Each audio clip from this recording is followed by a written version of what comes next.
2021년 9월 16일 새벽 묵상입니다. 오늘 함께 나눌 하나님의 말씀은 사사기 20장 14절입니다. 도리어 성읍들로부터 기브아에 모이고 나가서 이스라엘 자손과 싸우고자 하니라. 이솝 우화에 소개된 이야기입니다. 어느 날 박쥐가 땅에 떨어져서 족제비에 붙잡혔습니다.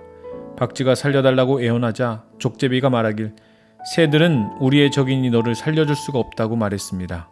그러자 박쥐는 나는 새가 아니라 쥐입니다 라고 말해 간신히 그 자리를 빠져나올 수 있었습니다. 그런지 얼마 후에 또다시 땅에 떨어져서 다른 족제비에게 붙잡혔습니다. 그 족제비는 나는 쥐를 제일 싫어한다고 말하면서 잡아먹으려 했습니다. 그러자 이번에는 나는 쥐가 아니라 새입니다 라고 우겨서 겨우 살아난 것입니다. 어느 날 새들과 짐승들 사이에서 전쟁이 있었습니다.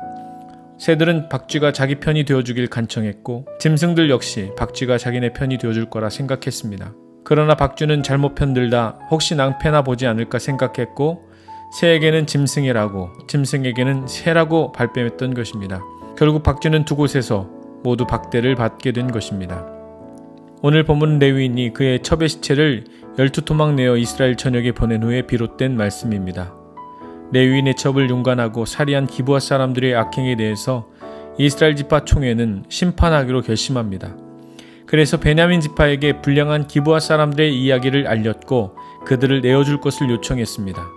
이스라엘 지파 총회는 그들만 징벌하면 되었기에 그들을 내어줄 거라 생각했습니다.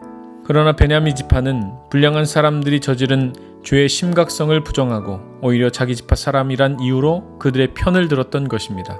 베냐민 지파의 이러한 결정은 결국 지파 간 전쟁으로 이어지게 되었고 베냐민 지파는 지파의 존폐가 우려될 만큼 심각한 도륙을 당하는 비참한 결과를 맞이하게 된 것입니다.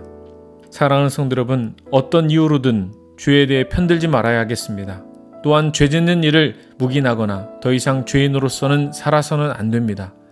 로마서 6장 23절 죄의 삭은 사망이요 야고보서 1장 15절 욕심이 잉태한 즉 죄를 낳고 죄가 장성한 즉 사망을 낳느니라고 기록하고 있습니다.